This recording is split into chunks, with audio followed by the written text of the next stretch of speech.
ബൈബിളിലെ ഒരു മുഖ്യ ചിന്താധാരയാണ് മാനസാന്തരം.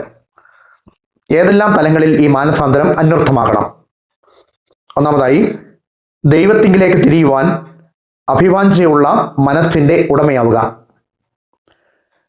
പരാജയത്തിൻ്റെ പടുകുഴിയിൽ നിന്ന് അഭ്യുന്നതയുടെ പടവുകളിലേക്ക് ദൈവം കൈപിടിച്ച് ഉയർത്തുമ്പോൾ സ്വാഭാവികമായും നാം ദൈവത്തിന് കൃതജ്ഞത അർപ്പിക്കും.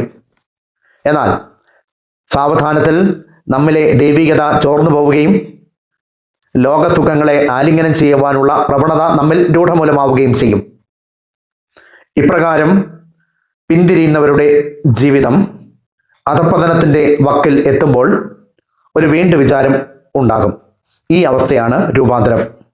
നമ്മുടെ ജീവിതയാത്രയിൽ വ്യക്തിപരമായും കുടുംബപരമായും ഒക്കെ ദൈവത്തിൽ നിന്ന് അകലുന്ന സന്ദർഭങ്ങൾ ഉണ്ടായിട്ടില്ലേ?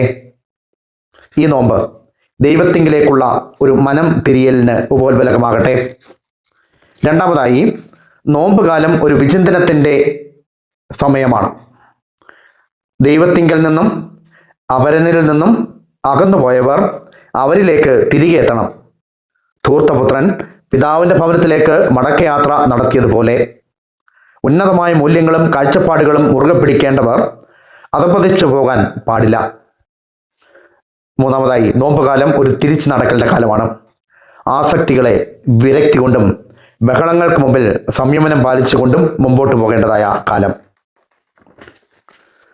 എന്നിലെ മാനുഷിക പകുതിയെ ദൈവിക പകുതിയാൽ കീഴടക്കുമ്പോൾ നോമ്പുകാലം അർത്ഥവത്താകും.